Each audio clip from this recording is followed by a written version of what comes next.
Selamat pagi. Kali ini pun saya ingin berbagi hal yang saya syukuri atas kebaikan Tuhan. Kemarin sore saya keluar rumah kembali di jam sibuk, yaitu ketika orang-orang pulang dari kerja. Jadi sekitar setengah 5 sore, saya ingin pergi ke satu tempat untuk membeli suatu barang. Jadi di jalan, saya melihat ada banyak sekali motor yang lewat. Saya membawa mobil, saya berada di jalur sebelah kanan saat itu, yaitu jalur cepat. Tapi saya sedari tadi memperhatikan satu motor yang dikendarai oleh seorang bapak, mungkin pemuda, pokoknya laki-laki ya. Puji Tuhan, Tuhan menyuruh pandangan saya ke arah orang itu. Jadi sementara saya masih ada di belakangnya, di bagian kanan, saya memperhatikan bahwa dia seringkali nyelip kendaraan. Lalu tiba ketika saya di kanan, dia di sebelah kiri ingin melambung mobil yang ada di depannya. Jadi dia pun membawa motornya melebar ke kanan ke jalur saya harus lewat. Karena saya membawanya cukup cepat karena memang itu jalur cepat, tapi karena Tuhan sudah mengarahkan terlebih dahulu pandangan saya kepada Bapak ini, jadi saya melihat bahwa ada yang salah dengan motornya. Di mana dia hanya melewati mobil dan motor sesuai dengan pertimbangannya saja, tanpa memperhatikan satu alat yang kecil, yaitu spion motor. Spion motornya sebelah kanan itu tidak berada pada tempatnya, jadi harusnya dia melebar, terbuka keluar seperti kuping ya. Tapi spionnya sebelah kanan itu tertekuk ke dalam. Jadi saya dalam hati, jadi buat apa fungsinya spion kalau memang tidak dia gunakan? Spion itu bukannya rusak, tapi memang tidak diposisikan pada tempatnya. Jadi dia pun melambung ke kanan tanpa memperhatikan posisi spionnya. Jadi karena saya sudah bisa membaca gerak-geriknya bahwa dia akan melebarkan motornya ke kanan, jadi saya pun mengurangi kecepatan. Dan dia pun kaget bahwa ternyata mobil saya ada tepat di belakangnya ketika dia akan melambungkan motornya tersebut.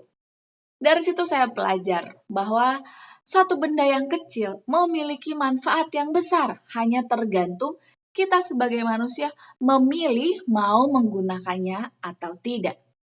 Sama seperti ilustrasi si spion ini yang hal kecil tapi bermanfaat besar bagi keselamatan, begitu juga dengan sikap kita, pilihan kita untuk bersyukur atas kebaikan Tuhan, mulai dari hal yang sederhana yaitu hal yang kecil. Kenapa?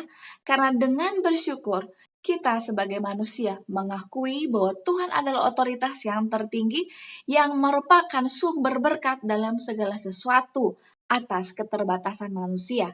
Tuhan punya kuasa atas seluruh alam semesta, begitu juga punya kuasa atas diri saya dan kita semua. Mari kita terus bersyukur juga untuk hari ini. Baiklah, kita lanjutkan bacaan renungan pagi kita hari ini di tanggal 11 Agustus dengan judul Kristus telah melepaskan kita dari kematian yang kekal. Ayat intinya tertulis di dalam 2 Korintus 1 ayatnya yang ke-10.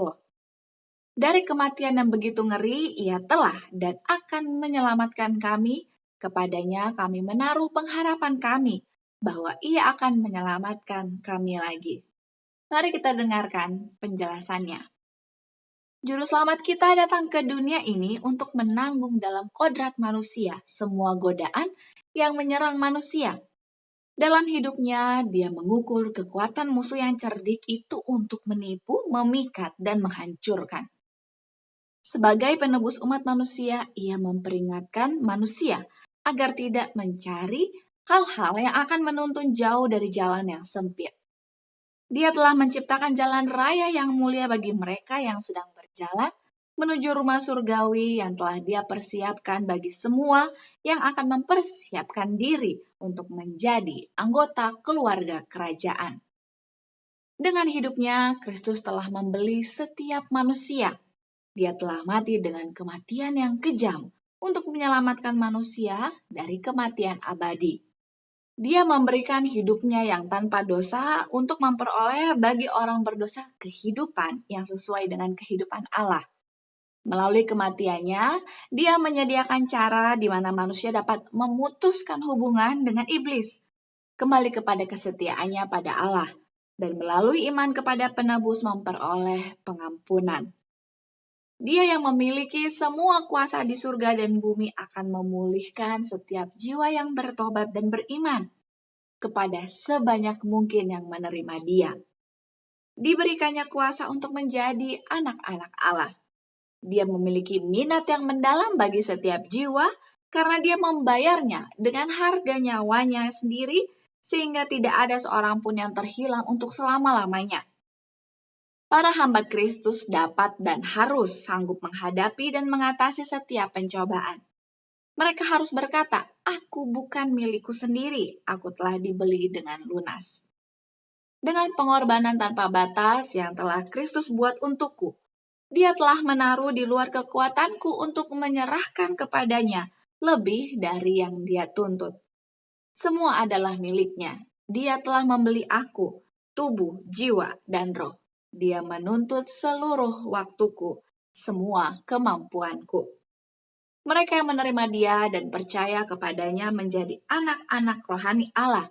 Mereka diadopsi ke dalam keluarga kerajaan, dan ketika mereka berusaha melakukan kehendak Allah, mereka menjadi serupa dengan gambarnya.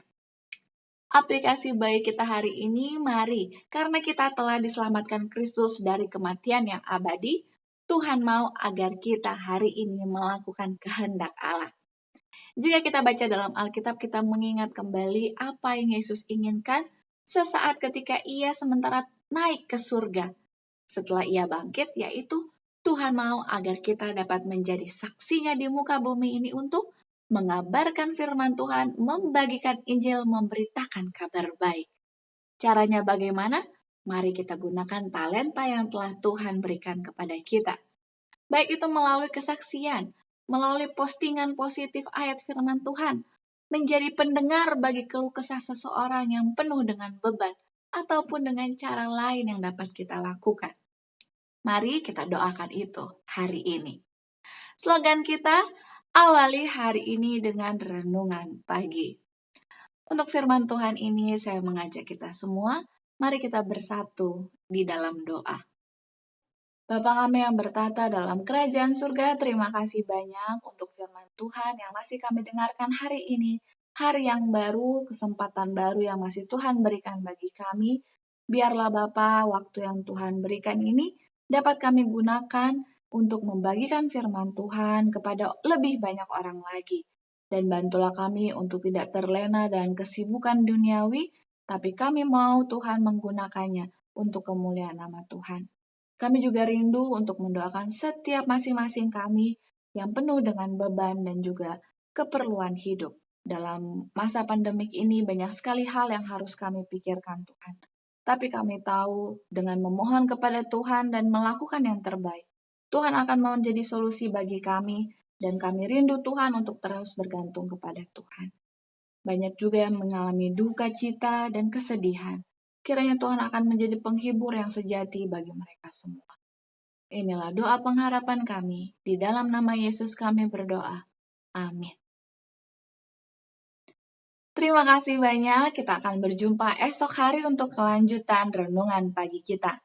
Jika ada di antara Anda yang ingin turut didoakan, mari tuliskanlah usulan doa Anda di kolom komentar di bawah ini, dan saya akan turut menjadi sahabat doa Anda.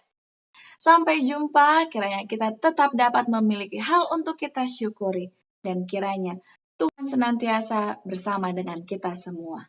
Amin.